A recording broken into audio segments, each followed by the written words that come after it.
I think there's a minimum viable life that is possible, that every society should afford its people, that allows them like live a dignified life. And in the absence of that, it just creates a culture where everybody feels like they have to do it themselves. And so everybody just tries to stockpile. And everybody is so short-sighted because of it. That's fundamentally how like tunnel vision works. During COVID, like why are you trying to buy 500 tissue? How many bombs do you have?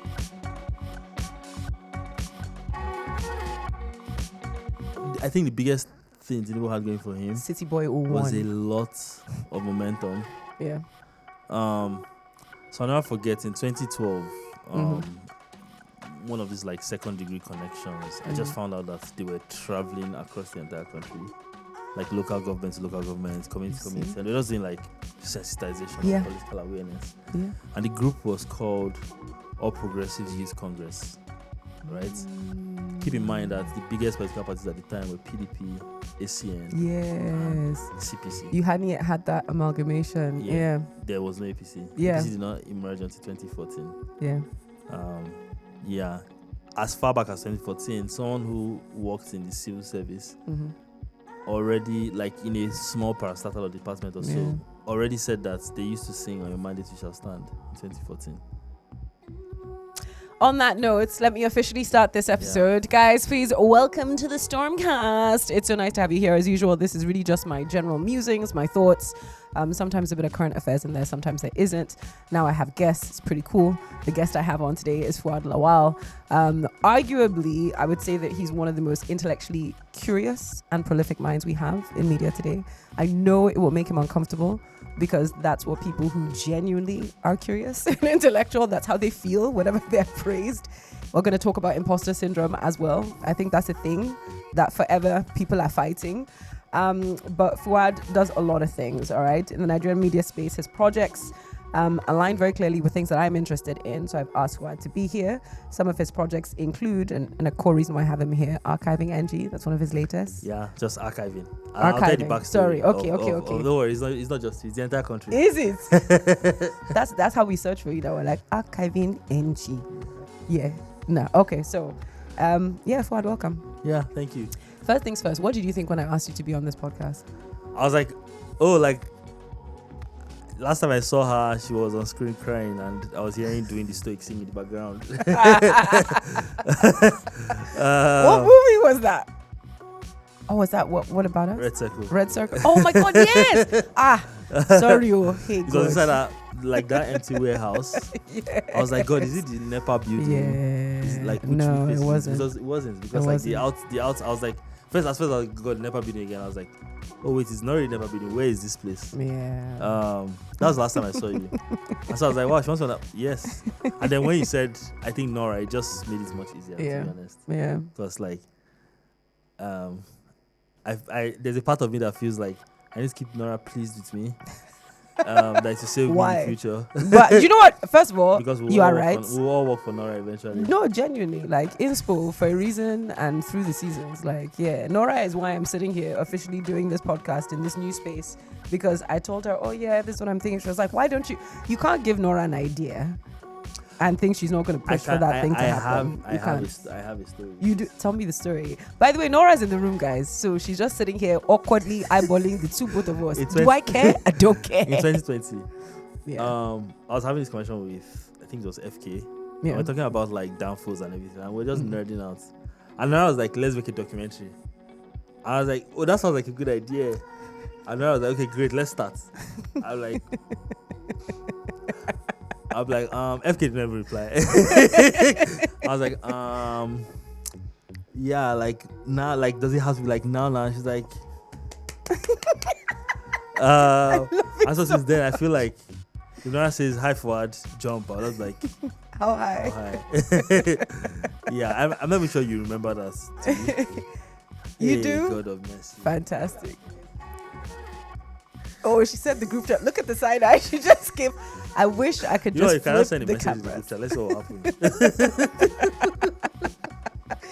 Guys, I love it. And you know, this has been on the power to community and finding people and building people and connecting people in certain ways. And I do love, I've always said that I feel that Nigerians are some of the most brilliant, some of the most innovative, and some of the most interesting people in the world. I entered media for that reason, to communicate that, nothing else, because I shout out to my parents who worked incredibly hard. They didn't come from any privileged background, but grind. My dad always used to tell me the story. It's like I was not first or second in class, so those people that used to say they were first or second, so I used to be at the back of the classroom. That was my dad.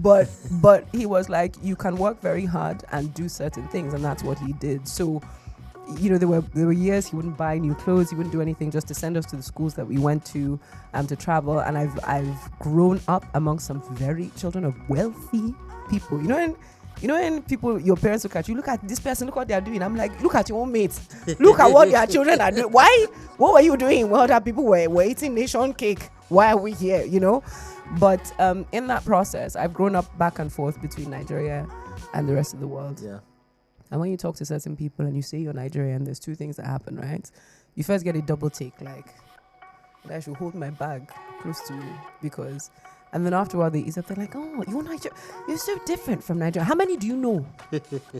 How many Nigerians how many have you met, And I realized relatively young that the PR was bad for who we were. And I thought, but our culture is so rich, and I feel like we're going to be front and center of the globe at some point. So I was like, yeah, let's get in media. Let's see what happens. Let's tell those stories. And to see over a decade later, I'm like, oh, gee. Yeah. Yeah. I do think like Nigerian culture is still grossly underexported. I also think we have a healthy working strategy. We have a good beachhead. And when I think of beachhead, I mean a little military is whenever a small army wants to take an island, they first capture the beach. Yeah. And they advance into. Yes. So our beachhead, I can think of our beachhead as say Afrobeats, jollof rice. It's how are we stuffing the other stuff on that? Yeah. Afrobeats, how are we stuffing the other stuff? Okay. Yeah, but so very bullish about Nigerian culture. So you don't think this is a fad? Some people are like, oh, it's gonna disappear. It's not. So it might wane, but everything everything always moving cycles.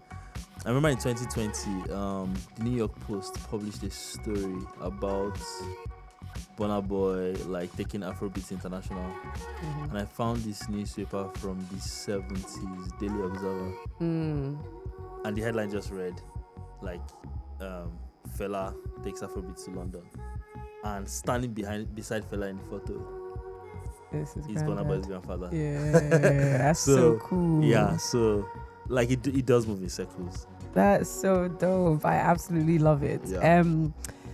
I do have a few pre-prepared questions, but this is really just a conversation. So I think my first official question would be, why move from chemistry to content?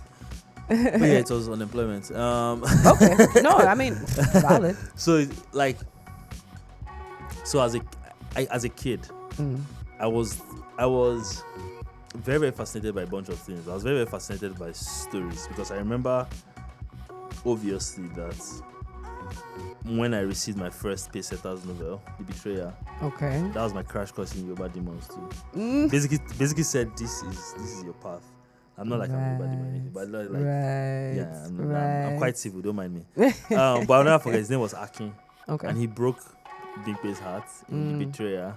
I remember hiding and crying throughout the evening. Oh. I was why? Why would you do that? Right. I got that in primary 3. But as I loved stories and books, I also really loved burning things, melting things. Were we down. all pyromaniacs at some point? I think fire is really this. It's really fascinating. Yeah. I was always burning things. I was a kid who on weekends my mom would do all these DIY projects where she's we're going to make wallpapers for the kitchen, right? Mm-hmm. So the thing is that I later learned and came to understand a few years later that all those things, because she was broke, so she was very, very inventive. Yeah. And it'd be a thing where it's go and make gum. So I'll go outside, take petrol, take styrofoam. I enjoyed making those things. Yeah. I enjoyed those science, and I got more science tapes and more books, and it just kept feeding. Yes. But I think that fundamentally, I mean, clearly, like, curiosity was a big part of it and just consuming as many stories as possible. But I think fundamentally what made me go down the science path was the secondary school stigma, Yeah. right? Which is this, oh, if your result is this good, you go to science class. Then you go to commercial class, then you go to arts class. For everybody else that can't meet up to scratch. Yeah, and like, I think chemistry has always been the most fascinating for me. My relationship with physics has evolved over time. And now physics is just this model I used to like see the world, a critical model I used to see the world. But chemistry is always like this study of, like, as Walter White puts it in Breaking Bad, the study of change. Yeah. But how did I saw a tweet recently about like what is the like law of your career and all of that, and I was like, oh yeah, I hit rock bottom, and like I've rediscovered writing. Yeah. And people on Twitter were saying, wow, you can write. Like, my friends were saying, wow, you can write. And I look back at it, it's all trash. I'm glad I believed them, because it really was down to one night. I sat in front of I borrowed my brother's computer, and I basically opened all the job sites. Yeah. And I searched for chem, like, I didn't want to miss out chemical. Yeah. Chemist. So just chem. Chem, and I was just seeing 30K, 40K. I said, problem. So like 2014, and then I was like, people are saying I can write now, and I searched writer, read, and I saw 80K. I said,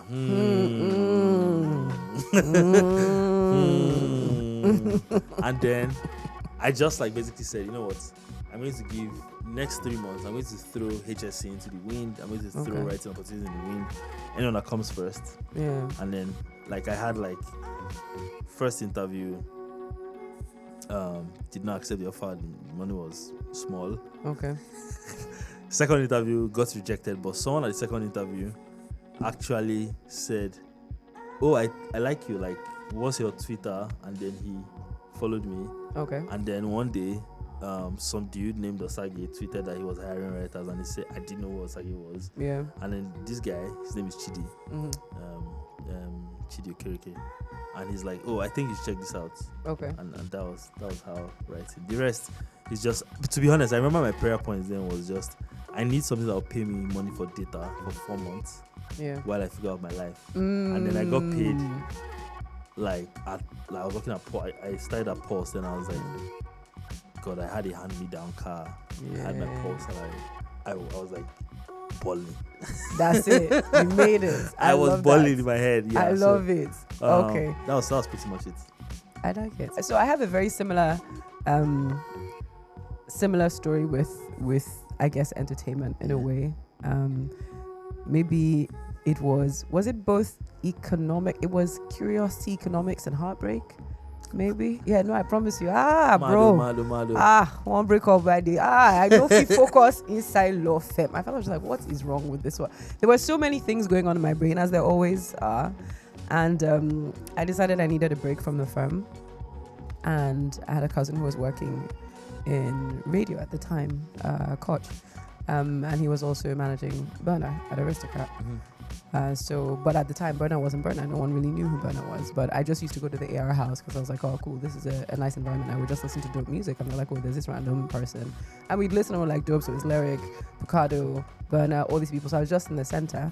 So I remember thinking, okay, I have this, my hair and skincare thing I sort of started because I believe in like the African aesthetic, and everyone thought I was crazy because I showed up with like, just my natural hair at the time, and it was not cool to just have natural hair out. In fact, I remember at the time a housekeeper we had being like, Madam, don't let her go outside like that. So people would think she's mad. And I was like, let me take a break from the firm. But I was getting so much criticism from my parents. My father's a lawyer, right? And I worked for him. And they thought that I was clearly under demonic possession. Moms used to take my matter to church for them to pray about me because I'm not okay. Other children are helping parents build empire. You say you want to do, what are you doing? So I was like, God, I need to find like a part-time job with full-time pay, so that I can also build this little hair and skincare thing that was sort of growing and developing. And I was like, yeah, coach, this radio thing you're doing, I talk. I can do that. Let's see. And I went to meet Digi, okay, at the time, and, you know, sort of pitched myself. I created the idea for a travel show. And that's what I was pitching. And Digi was like, I don't really know what this thing is you're doing. It's not going to work. But I just kept going, as many interviews. And eventually, Shola Thompson heard me because I went over to Inspiration, where Shola was at the time with Dan Foster and Co. And he was like, yeah, come and just put me in front of the mic and turned on. I was like, what's happening? It's like, no, we'll just. We kept just I was like, all right, cool, come back tomorrow. And that's how I got my first job. And I was like, oh, the paycheck is how much? I was like, oh, for a couple of hours a day? I could do that. I wasn't officially hired because I did not go through HR. Yeah. So after a month, I was like, when my money? When my HR was like, who are you? Until like a repeat guest. HR, like literally, they were like, we don't know. I was like, it's too late for that now. And I know they did like the idea of the travel show, but I never got the airlines that I was talking to commit, because they also were like, yeah, it's cool, but who are you? Yeah. What have you done? And then eventually, you know, I just started putting myself forward for a couple of things. VJ search was happening. And the cutoff age at the time, I think, was 25. I think I was just turning 25. And I was like, shit, let me just apply. It's a couple months for my birthday. It's just send in the application. And then because I'm an honest lawyer, I was like, and I wrote another email. I was like, by the way, is it okay? Because my birthday's at this time. And I went to the physical interviews, didn't win. That was a very fascinating time. Eventually, we just kept going. And here we are. And I gauged it. I was like, I'm getting paid just a little bit more than like an entry-level lawyer to be here. And it's a few hours of the day. And I can do other things. Winning. Oh God. I did not rest in my household that time, but shout out to my parents that were so supportive. But at the time they're like, she's on crack. Clearly mad. Yeah. I must pray against such. That's it. But I wonder, sort of speaking of earlier years, I want to go back a little bit to your childhood. And I know something that you discuss quite a lot and you talk about is your experiences as a child being in and out of Ikoyi prison. Yeah. No, he was not a prisoner, guys, for those who don't know. His mother worked at the prison, because you've also mentioned like your mom and how influential she's been in your life. Yeah. I know that you spoke about her being essentially like an Elinio in the prison. Like, people just really respected this woman. But in terms of that exposure, the people that you came across, the characters you came across, how do you feel that sort of shaped your young mind? You know, like when I think about it, right? I think about there are many moments. I was telling someone not so long ago that we used to have this funny thing where because we lived in Ikorodu at some point, we moved to Ikorodu, and we'd be in traffic in Ikorodu garage, and like two random like guys would be like basically controlling traffic, like the Agberos, they just come and be like, hey, clear, and they just clear traffic for us, and I'll be like, do you know them? And she's like, no, but they're probably from Ikoyi prison. But when I really think about like the way it shaped me, is that part of my mom's job was like whenever like prisoners are going to be like released on amnesty, like, or what you would call parole in American films. Okay. Her job was to make the case for people who would leave. So I have memories of like her just bringing these files home, like their records, and we'd work on them together through the weekend. And so it'd be like, oh yeah, this person has HIV, he can't get good care in the prison, so this is why he should leave, but he's also like good behavior, he has done work in prison, all of these things. And so when I think back at it, her job was fundamentally to make the best case for what society considered the worst people. And people who know me find it very stressful sometimes, but I have a tendency to say, like when a person fucks up, like my first instinct is why? Like how did they get to this point? What led to this? And so I find that I've over the years had to say, no, I'm not making excuses for them. I just want to understand how they got here. Because there are people, like, I'll not forget this guy. He like decent guy, very promising guy, was trying to save up for school, working at Mr. Biggs, went to a party, someone was like stressing him, they broke into a fight, he decks the guy, a few days later the guy dies, he ends up in prison, awaiting trial like 7 years, and like all kinds of like people. we also now we at some point we moved to Ilorin, and that was even more like transformational for me in the sense that she was basically going to help like the Nigerian prisons. Her like assignment was to set up like a juvenile home in Ilorin. So they were basically starting from scratch, right? Bringing like kids and so on and so forth. Now these guys were my peers. Like we were age mates. We used to like play together. How old were you at the time? I was like 16, 15, 16. Okay. So we used to play together. We used to like, in fact, GC, we all went in the same bus to GC centers and everything. And so I think what was interesting was that every night they'd go to their dorms, and I'd go home to the staff quarters. That was a big difference. And I remember then my first nickname was, they used to call me 54. I think they were 53. Yeah, they were 53. So they used to call me 54. Ridiculous boys. But like all kinds of people ending up there. Yeah. Like some of them circumstances beyond their control. I feel like that must have done so much for your humanity. Oh, to be very, very honest, like I really suck at counseling people. Yeah. I really, really suck at it. Like they're like I get the idea. I get why it is safe to separate people from society. Yeah. Until they can no longer cause harm to society, right? But like, I don't get that they continue to live with that, even if for any reason they have transcended that. Yeah. One particular case that is like deeply personal to me is, and I wrote an essay about it. It's called Life of Murray, Mr. Ethics rather. Was that your teacher? Yeah, my your lesson teacher. Yeah, my lesson teacher. He was the first person who made me love math, right? And as a kid, I remember seeing him basically like, did you watch the first Joker movie? Yes. Remember how like slowly we literally saw him descend into madness. Yeah. So like I remember him go from a very optimistic, uppity person and slowly just but descend society into just kept shitting on him. Excuse my French.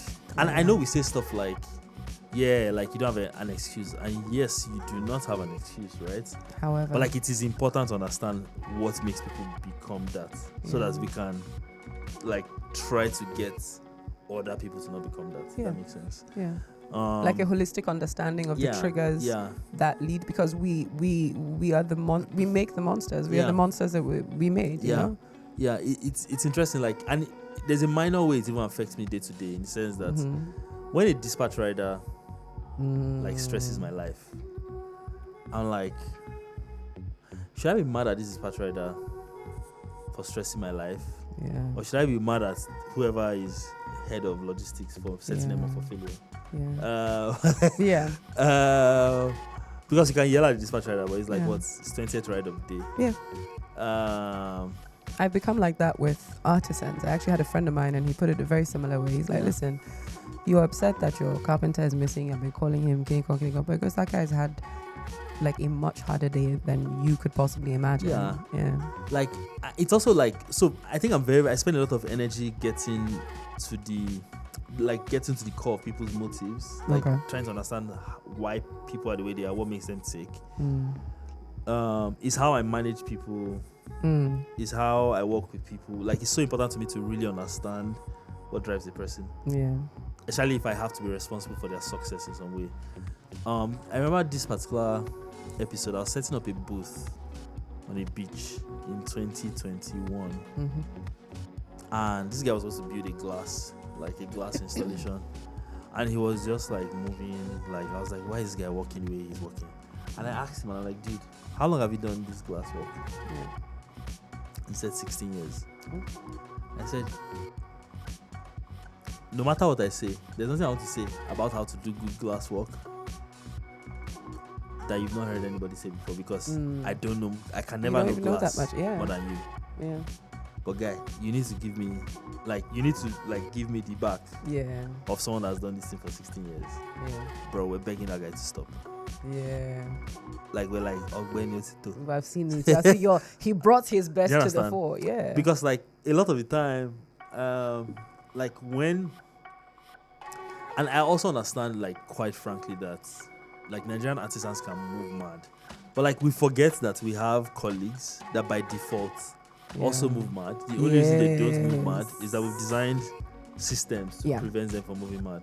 But yeah, it really is just for me. It's not just it is important to acknowledge when a thing has happened at a moment in time. Yeah. Probably someone is responsible for that and holding them accountable. But it's also super important to always acknowledge the forces, the invisible forces that push them to that push everything to that point. Yeah. Context. I like it. Yeah. It's important. Okay, some more questions for you. I will say that a lot of what you said I resonate quite strongly with because I feel that I'm always looking for the reason behind people's motives, because it does help you move things along. And understanding why someone is behaving a certain way is just beneficial for you. You know, like, I know that they're friends of mine, and people were like, man, Folu, you always so, you now want to hear the story. Why do you? I was like, because I think that energy is useful, and I think it informs the best way for us to progress as a society. You can't just be mad at the outcome. Something caused this to happen. Or it's like even in relationships, I find it so funny when someone will say, no, my ex-girlfriend is crazy. I'm like, bro, what did you do to make her perform crazy for you? Because she didn't wake up that way. There was an inciting factor, or more likely, because in one of the defenses for manslaughter in the UK is for women, there's like a slow burn theory. For men, it's sort of provocation because it's instinctive. If you do something to a guy, he can react instinctively, and so it's a defense to murder, so you can end up with a reduced sentence of manslaughter.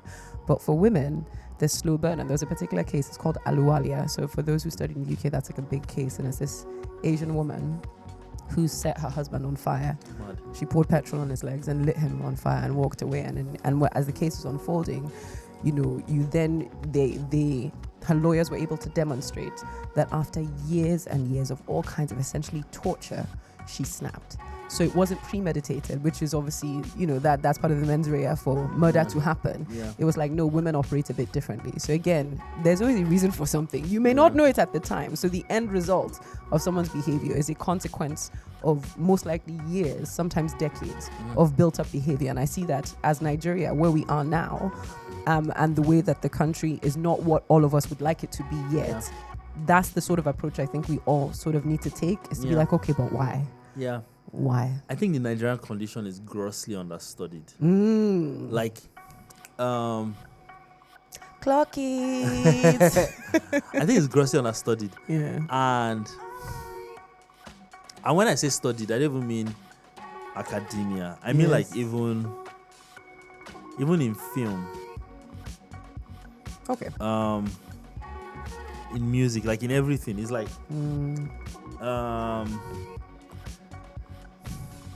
like when you really try to understand, for example, like why certain people behave a certain way, it's like why, like more often than not, we know even more in some cases about, like, say, American culture or British culture than Nigerian culture, largely because like they are just more deeply studied.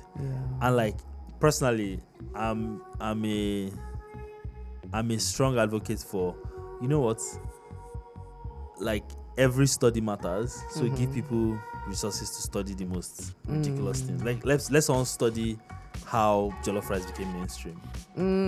Like that PR is fantastic. And my own theory is that jollof rice became mainstream because of a couple of things: Dutch disease, oil money in the 70s, mass importation from Asia in the 70s of rice from Asia. Okay. There are all kinds of theories. I haven't gathered all the resources together to validate that see theory. The pattern. Yeah. But it's like, first of all, how did jollof rice even migrate from Senegal to Nigeria? One theory is trade, another one is World War II. We're going to discuss this thing. Just wait. Yeah, I have questions. Yeah. But it's like we are just so grossly understudied. Yeah.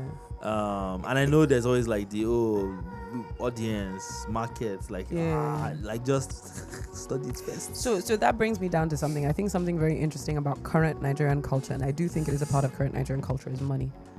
I feel that money moves so many things here. I know money makes the world go around, generally speaking, but in Nigeria in particular, we revere money in a way that is so questionable to me, above all else, but I also understand it in a context. And I want to talk to you about this because Naira Life series Yeah. was something that you were a big part of, Yeah. right? And it was a cultural phenomenon, one Yeah. that I'm really just coming to terms with now, especially because I'm looking at value, how people perceive value, how we move it, and money is a big part of that value. And I know that it was also about transparency. So many stories of how different people are making money work for them or not, as the case may be. So what was that vulnerable, yet maybe most important truth about money in the Nigerian context that you found through that series or that you discovered? Poverty is like gravity. Like, and gravity, when you take the framework of poverty and apply it in the context of gravity, like, and it becomes like physical law, like physics. Like, if you need lift off, you need like thrust, like you need like Propulsion firepower to escape. it. But the more weight you take on, like the harder it is to break free and like enter into orbit, escape velocity, all of that, right? And Nigerians are just constantly, because Nigerians are almost always 1 or 2 steps away from poverty. Yeah.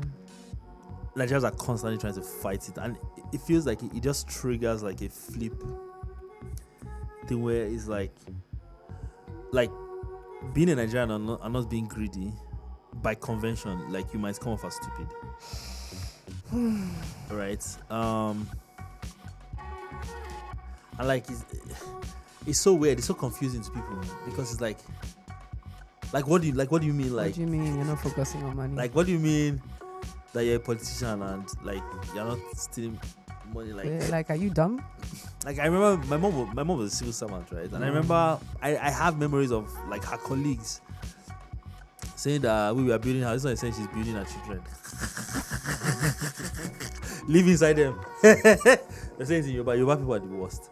Bro, no. Do you know what? As a Yoruba person, Oh my god. I second that. Actually, What? Actually, my mom was saying I remember one case that really, really burned her. She came home and she just ranted. I was like, I didn't want the power for me. Yeah, no me wait. But all now, this. now I get it like mad. I think it's like, I think there's a minimum viable life that is possible, that every society should afford its people, Okay. that allows them like live a dignified life. Yes. And in the absence of that, it just creates a culture where like everybody feels like they have to do it themselves, like, and so everybody just tries to stockpile, and everybody is so short-sighted because of it. Yeah. Because like that's fundamentally how like tunnel vision works. It's like during COVID, like, why are you trying to buy 500 tissue? How many bombs do you have? Listen. Right? Like, but it's like, I must have it. like I was. Yeah. Do you understand? Like, we start frothing at the mouth. exactly. Just have. So it's just like acquire. and it just triggers. And the funny thing about this is that it can create like virtuous outcomes, but it mostly creates vicious outcomes. It mostly creates vicious. Like we create a culture where we have no empathy, but we know how to say sorry. Yeah, and like when you really understand that from first principles, one way to think about culture is that culture is anything a society or a system rewards or punishes. Like Nigeria does not punish wealth, hardly punishes wealth. It doesn't. Oh, But Nigeria will never forget to punish poverty. poverty. Like if you think Nigeria has escaped, Nigeria will be like, come out. Come outside. Come and take your 6 Come and strokes. take your strokes. Okay, good. I used to collect cane that year. Oh my god. Nigeria has a What? way of reminding Ooh, you that you are poor and you're going in to very suffer subtle for ways, it. in very violent ways. Yeah. How do you?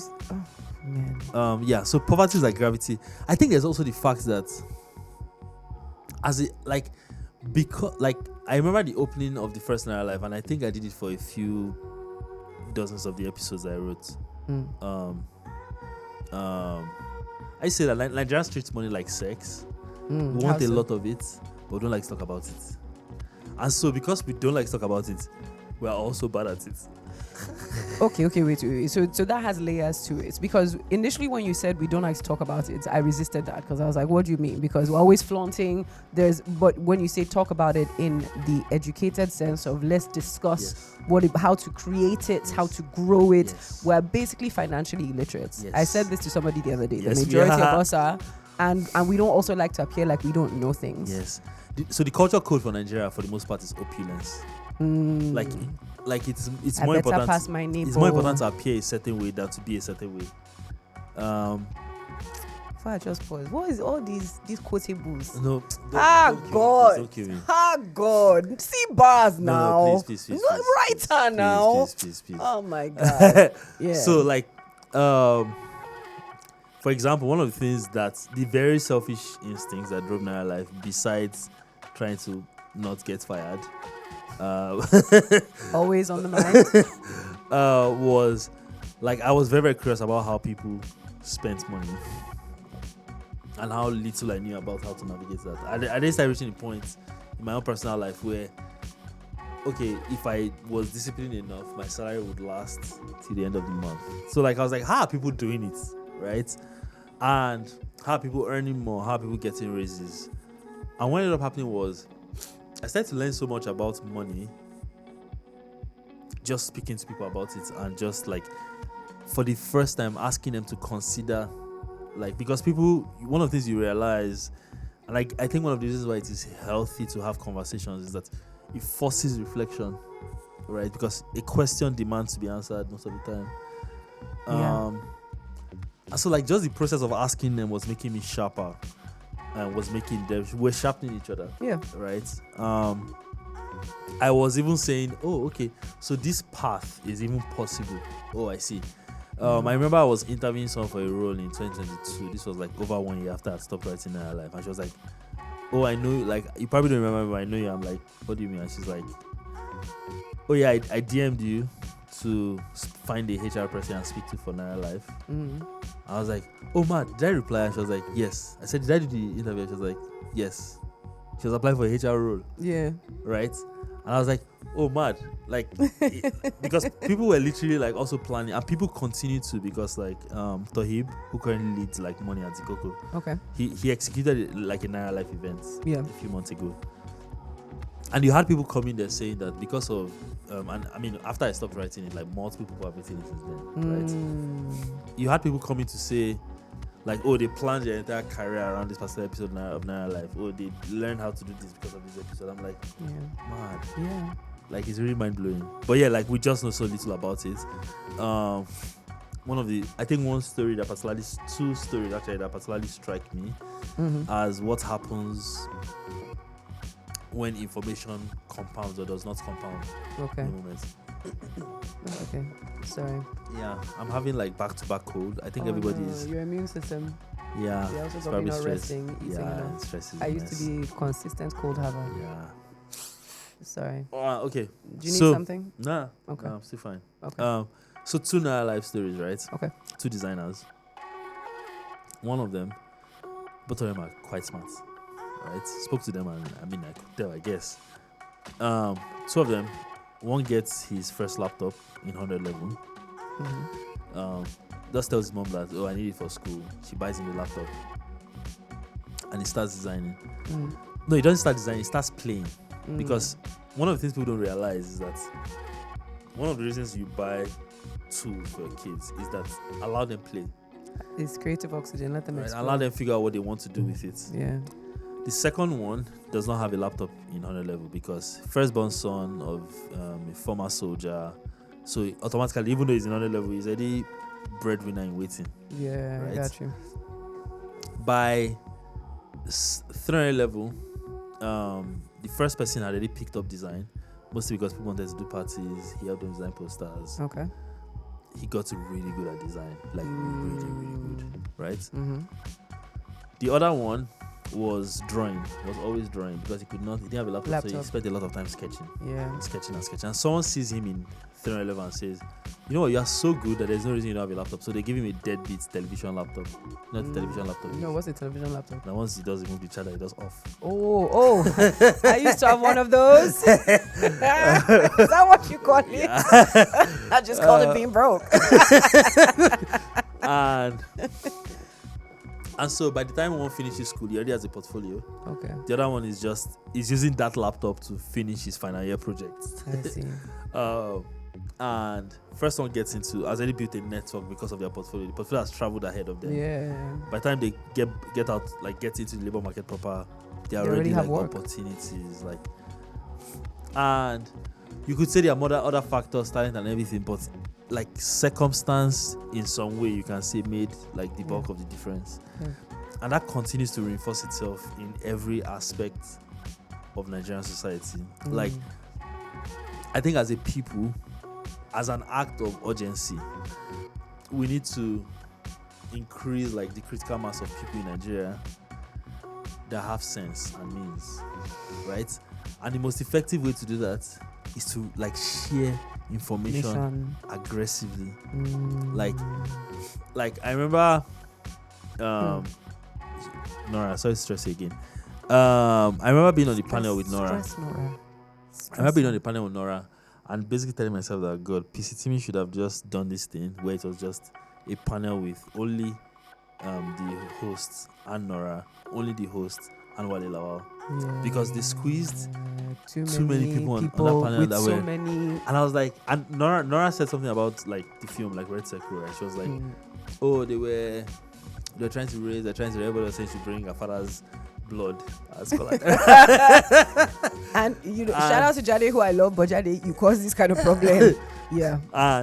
And then they shoot the high concept trailer, as me and my friends called it. And everybody was like, take my money. And I went around telling everybody that, oh, do you know that this film? And everybody was like, oh, so that is possible. And so it's like, it just feels like the moment anybody figures out anything, nobody must see that shege you saw. It just feels like that's the only way, that's the only chance we have at getting out of the trenches. Yeah. I'm also saying, that I have insecurities around it because I have a tendency that when I was shared, like, who asked me? Who sent you a message? But you see, when you ask me, my first response is always, thank you very much for that question. Yeah. And then I'll now blah, blah, blah, blah, blah. Because there's just so much that we don't know as a people. And why do you think that is? That people who do have a lot to share are so hesitant to share. And I say that because I think that still ties into imposter syndrome. I know that when people ask me to do things like teach or etc., I'm like, why? Like, I'm still learning. There's so much I don't know. And a lot of the time, I'll be very candid, I feel like an imposter in spaces. Because while I am aware that I've done a lot, have I necessarily done it to the standard I want to? I see standards globally that I still want to reach. Yeah. And I'm like, am I not taking up space for somebody else? Why do you think? And I know I saw an interview where, you sort of mentioned it as well as like for a while, maybe even at Pulse, when you decided to leave, there was like an imposter syndrome thing was. there. And why is that? Where does that come from? I think it's insecurity fundamentally, right? Okay. Because like imposter syndrome is largely an insecurity. Like it's egotistical. Yes. One of my favorite like poets ever, he said, he who like overtly accuses himself is covertly praising himself. Who's the poet? Amir Suleiman. So he used to do this deaf poetry, HBO deaf poetry. I do remember. Yes. So Amir Suleiman. That's how I discovered Basi Ikpe. Yes, Basi, who I love, who I stalk. Yeah. I have her words tattooed on me. That's my first time. I think I watched every single episode of Deaf Poetry. Deaf Poetry. I downloaded everything. Yeah. And like Mos Def, like I'll never forget my favorite Mos Def opening. God, I went out on that rabbit hole. He just said, it's historical. People like their history to unfold the way they folded it up, neatly, like a book, not raggedy and bloody and screaming. Susan Laurie Parks, something Deaf Poetry. Let's get it going, and then the music goes. That's hardcore. So anyway, so like that's what I try to like used to kick myself out of it, but like it really is I think a large part of it also a sense of, in a weird way, a sense of importance. Or maybe I'm saying these things to also kick myself out of it, but my current operating principle is I'm an imposter. Okay. And then okay, beats me. Yeah, let's go. Okay. And so something that one of my friends, Hassan, says a lot that really, really equips me is like, it's just the idea of epistemic humility, and it's just being very, very open to being wrong. And what it does is that it just demands that you always live with curiosity. It demands that when someone asks you a question, you are actually able to just say, I don't know. When you study like classical scholars across like every discipline, they take so much pride in arriving at their I don't know moments. So that's how I manage imposter syndrome. I'm also very, very honest about the things I don't know. I also think I'm able to say this now because like my livelihood is no longer like a concern of God. If I say I don't know, I won't be able to eat tomorrow. I think like I've outgrown that. Praise the Lord, right? Hello. Because like I said I was proficient in Microsoft Excel in my first CV. Was I? Was I? So your spirit was. Like I remember I was telling someone recently. I actually ran into him at Moonshot, Bolaji Wayemi. He was the first person that gave me a TVC to write, like commercial, and I was just trying to like prove myself. I was also looking for opportunities to prove myself, and he was like, "Okay, I'm going to test you. You're going to write me a TVC." And it was like, it was Friday, and it was like, "So, when am I going to get it?" I said Monday. He said, "Okay, I'm looking forward to it." And I just ended the call and I picked up the phone. I called my friend Dami. And I was like, "Dami, what's a TVC?" But I love it though. And so she taught me that weekend. And I wrote something and I sent it to him, and I'll never forget his feedback. It was like, "Wow, this was really creative, but does this sell?" So occasionally I use it for people when people are like, they write something like, "Yeah, I see this is creative, but does this sell?" Yeah. Come on.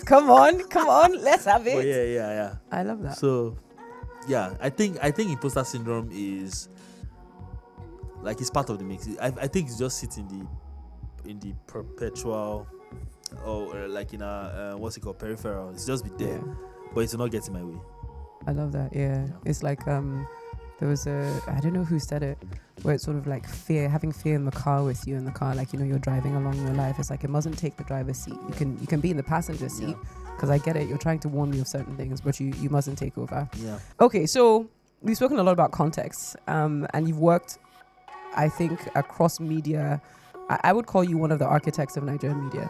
Mad. I know, right? Isn't that crazy? Of modern Nigerian media, let's say modern. No, I'm serious. I didn't say the, but one of, because you've been very instrumental, you know, from building platforms designed for sort of viral, immediate youth culture, looking at Zikoko, to platforms designed for permanent historical context now. Yeah. So I wonder, why is digitizing some old newspaper a better long-term investment for you, for the continent, than creating a new video hit? Why move in this direction? First of all, because clearly my priorities are one kind. Because okay, so I think it's useful to establish like how it happened. Mm-hmm. So there's this thing that used to happen. It doesn't happen as much anymore. Mm-hmm. Where every year there's that one video of a university student somewhere that has just made a car running on water. Yes. With someone saying every year, like, government should come and like support this person. And you see it the first time, and like, okay. You see the same car the second year, and like, okay. I remember seeing a third or fourth version in 2019 and thinking, like, it's the same shitty car every year. Like, made from recycled parts. Like, and like, it's a lot of work it took them to make that car. Yeah. I'm like, my God, like, what if they just could work on everybody else's work and not start from scratch? Yeah. So that we get a better car every year, because that is how progress happens. Mm-hmm. And I just came to the conclusion that at that time, that the reason why like Nigeria just tends to redo the same thing over and over again, or Nigerians generally, is like we don't have any foundation to build upon. Right? It's like our memories are super short. Yeah. And like there's this obsession with like, say, being the first. Like, where is the audacity coming from? That in the last 200 years they're the first to do this thing. Like, where is the audacity coming from? Like, and the only reason a person will think they are the first is clearly because they have no context. They have no context for it. And maybe people will truly be first. I guess that's fine. Yeah. But it's like, I spoke to an old woman who told me that in Kano, when she grew up in Kano in the 50s, they used to eat canned jollof rice. I still don't have proof of it. Mm-hmm.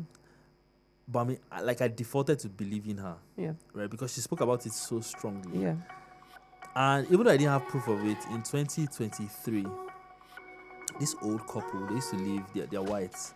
They just reached out to me like cold email and said, oh, they saw archiving and they just wanted to just talk to me. And apparently they lived in Ikoyi as kids in the 60s. Their father was a diplomat. And they're telling me about how their neighbor was Gowon. They're telling me about how one of Gowon's oddlies also wanted to impress these white kids. So he took them to his house on the mainland. And then they brought out canned, a full canned meal, salad and other stuff. And I remember him saying that they were so polite and nice, but it was the worst thing I've ever eaten. Because it was just so, but it was not fresh. Yeah, it's right? Canned. But the core idea is canned food was such a big part of the culture post World War II and stuff like that. Yeah. Anyway, so I remember just throwing it out in the ether on Twitter that Twitter was very different. It's very, very interesting. And I remember saying that what would it take if we could digitize every single university project that does exist and just make it accessible to every student? And someone was like, yeah, it's a waste of time because most of the school projects are bad. And I was like, yeah, but that's how they get better. Bad, yeah. Right? Because you need to be able to say, oh, this was plagiarized from this place. Yeah. But there was some resistance. I started thinking, I started stewing on other mediums that store information and context. And I was thinking about newspapers a lot. Now in 2019, when I was at Zikoko, we traveled around West Africa. Somehow scammed our employers, allowed us to travel around West Africa, and we did. And so when I was re-entering Nigeria through Niger, Sokoto, went to Usman and Fodio archives. And I saw newspaper volumes from the 1980s. And I'm like, what? You guys have this? And you're like, yes, but there are multiple archives across the country that have it. I was like, oh great, so this thing that we say that Nigerians don't keep things is actually a lie. Yeah, we keep stuff. They do. They're probably in horrible condition, but we have records. And the question is, who's interested in going to find those records? Exactly. So, and that was the beginning. That was the first question we answered. Do these records even exist? We found newspapers.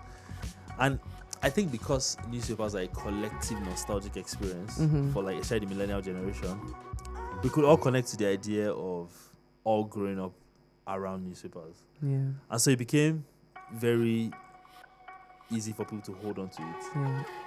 Of course, there are other concerns that will start coming up, bias and all of those things. But the idea of it, first of all, grabbed everyone. Collated, yeah. Exactly. Okay. And so we started asking, so the newspapers exist. How many of them are there? And so we were like, let's pick January 1, 1960 to December 31st, 2010. And that's 18,627 days. I've said that number dozens of times. I can dream of that number. And we found over 96% of papers from that period. At least one newspaper. Then we're okay, so there's enough of it to do this. Exactly. Yeah. And that was how archiving started. It feels like a curiosity that I don't know if we want to say took too far. Well, that's a fantastic curiosity to indulge because as a result of that initial push, right? I know that archiving now has this new a project within it called The More Things Change. Yeah. And this is really about paying attention to the patterns. Yeah. Because we do fuel scarcity today. Yeah.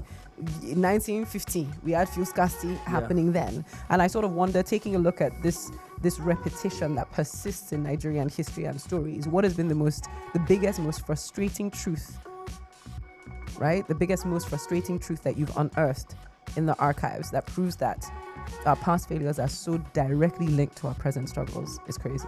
So Nigeria is exhausting, first of all. I think the biggest thing for me is that we have a continuity problem in Nigeria. And we like examples like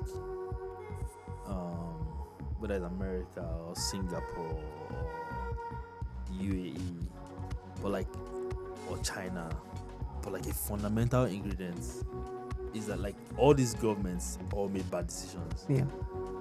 All of them that I mentioned, but like there just seems to be a commitment to continuity, to follow through, yeah. No matter how long a thing takes. And so you find that I remember this time in Lagos where I think Fashola did a part of the road, and somebody came and like redid that part of the road. This another way. I mean, a very recent example is looking at the Museum of West African Art. God of I just spoke about that. It's a frustrating thing. It's like we've started something and you've torn it down. Or I don't know how recently. Well, the last time I went to Badagry wasn't too long ago, but I remember going to the slave market and it had been torn down to build a new complex. Yeah, so like we just. So I think Inhale, exhale. The most painful truth is we have a serious continuity problem. And I know Nigerians say stuff like, yeah, how is a person going to care about this thing when you've not eaten today? It's like it's a lie. Like across West Africa, I think one of the things that traveling across West Africa did for me was like it was such a big indictment against Nigeria, because I'm looking at the economies of all these countries, and like if we had a kind of like Ivan the Terrible appetite, we will annex the entire region. Please don't say that too loud. Some people are watching this thing from other regions. We need the African Free Trade Agreement to work. Because like, and it's a very, very, very, very specific. I'm glad you brought up free trade agreement, because that's one of the things that I'm like, let's let it work. Like do the thing. Yeah. In 2019, when Cote d'Ivoire at the border, like this massively like newly expanded road, and it was empty, and I was like, and I asked one of the custom officials that. Like what's happening? That's why is it empty? It's like, it's never this empty. It's your president that caused it. Buhari shut the borders in 2019, and we rippled across over 4 borders. Do you know how wild? Like, do you know how wild that is? God, if I leave us, we have a lot to discuss even off camera. So it is so that continuity, crazy. Like and it's like why are we back here again? Yeah. So then I know that another thing that you'd sort of mentioned is how important, and I would like for you to just, quickly sort of explain to us how important preserving these newspapers and these archives is to informing AI for in an African context, and how that translates into economic power and cultural agency for Nigerians years from now. So a big part of it is soft power, first of all. A very, very simple thing to do is ask your favorite LLM what happened in New York March 5, 1965. Has a decent sense to tell you what, to try to deduce what happened like maybe the month before, a few days before, a few days after. And that's because most of these models are trained on knowledge that is already available. You just same thing, try it with Lagos. And then see the quality of the difference of the responses. And what's happening is that we are quite frankly the dawn. And I think it still feels like the sun is already hitting, but like it feels close to the dawn of a new information age. Yeah. And we're already in the back foot. Yes. Right, we're in the back foot it's already. Terrifying. Exactly. And when you really think about it, there is no information age without information. And so the question really is, how much of our own context is sufficiently represented in these models? Like, it's really, really hectic, but as a people, we just don't produce enough knowledge. Yeah. Right? And so it just doesn't have enough to work with. It just doesn't have enough to really, really enrich like people's lives. Like, more and more over the last 9 months, we've seen like people go from like using just Google as a primary way to find answers to LLMs, right? Yeah. 700 million people use it every week in the world. Oh, for those who don't like acronyms, language learning models. Yeah. Because So LLM for me is masters. Was let's continue. Law. Yeah. I see LLB, LM. Yes. LM. Yes. Interesting. We have it. So, so it's like extremely critical, and it's funny because like when we were trying to like scan newspapers at the beginning, we're not thinking about LLMs because it was not yet in mainstream consciousness, right? Yeah. But like now it's just like so obvious. Yeah. And it's also a lot of engineering to figure out. My God. Yeah. It's so funny because getting an LLM or a machine to really understand a page, the layout of a page, the context of what it is saying is just way more complex. There's a lot of detail required that goes into that. Yeah. And I think one of the things that archiving continues to reinforce for me is that yes, the world is a museum of passion projects, as one of the Collison brothers said.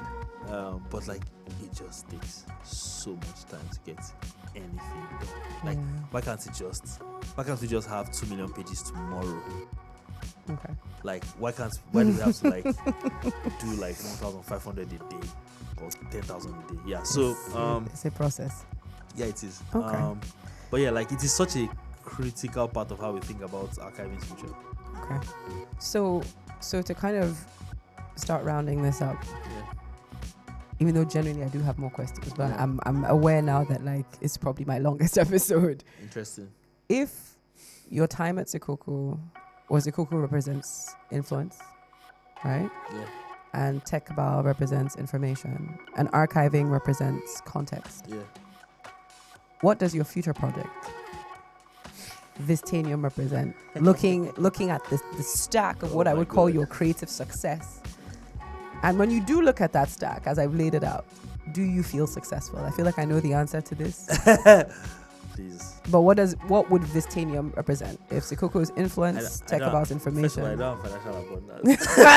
Okay. I do not feel successful. Okay. I get it. Nora, do you feel successful?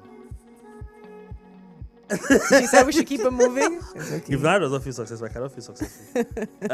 It's offensive. He says offensive, Ted. Okay. I genuinely think I've been lucky. I've been very, very lucky to have employers and friends that have indulged me. But you've also been relatively prepared. I say relatively. I didn't say fully. But yes. Opportunity, meeting. Because if we're not writing, where would they see you from? Yeah, fair. If you're not writing with sense, nobody's going to hide. Like, listen. Fair. Everyone is selfish. Like, can you do the thing or not? Yeah. Like, I think for the most part, I feel very lucky. Mm-hmm. I think I have some success. I will admit that. I think that like in roughly a decade, I have a decent body of work. Yeah. But like for the first time, and this is ironic because I'm now in my 30s, but like I feel like there's like I'm still so young to be like thinking too much about like success, because there's just so much to do. When I think about the future of Vistanium, right, or whatever version of it, the ideal for me is like can we make a space or a thing or that just like drives or like helps people like make things that are truly compelling by any standard. Okay. I think that framing is largely inspired by it largely started I think in 2022 when I think I reached a point where I felt like, you know what would it take, not what my friends are saying, oh wow, you did amazing, what would it take to actually attempt like excellent work? What type of systems, what needs to happen? And so I think of like Vistanium becoming that vehicle for me for just seeking and helping people find excellence. So whether it's stories, for the most part, I find that I am mostly I always find my way back to stories, right? Yeah. Whether it's just making things that people find useful, like in any team I work in, I'm the person who builds nifty tools or designs stuff that people can use for their processes and all of those things, right? Like I enjoy the handsy stuff. Like it's such an important part of the process, like making things. I like to call it a maker complex. Okay. Like not chicken maker, but like a maker. Maker, to make stuff. So I like to think of it as a maker complex, which is just the compulsive need to make things or just make things happen. Okay. I'd like a world where that becomes a vehicle for it. Okay. I think over the last year and a half, it has mostly taken a beating, and it's purely capitalism. And one of the things I'm also learning is like, it's just like I'm at a point in my life where genuinely I sound like one of those Nollywood daddies, but like time is so precious, and like to effectively like drive like specific types of outcomes, you just need like a kind of convergence so that the time can compound properly. And that's one of the reasons why like for the most part, like day to day now, it's just this ideal floating in my head of, oh God, this is the future I want to create. But it's like, you know what, let me just lock in now and like get the most and just conserve and concentrate my focus and bandwidth. And that's why every time someone says, wow, Fuad is many things, I'm like, hey God, this guy made it. It's okay. You are making it, but Fuad Lawal, ladies and gentlemen, thank you so much for joining me. Thank you so much for having me. Big shout out to the Creative Entertainment Practice Hub at CC Hub. That's where we're filming this lovely podcast. Of course, shout out to Rixel Studios for helping us film, as well as Canon, because you know they're kind of working with Rixel. We appreciate the cameras. Thank you so much, guys. That's it. That's the StormCast episode for today. Thank you. I know. I did not charge the batteries. I was like, it's okay. Please just take picture. You're right. I should be flowing. These are the issues that we have. But here we are. I accept my shortcomings. Thanks. Always so strict. Yes. Please help me. Help me snap. Help me snap. In my house. You sound like Nana in my house.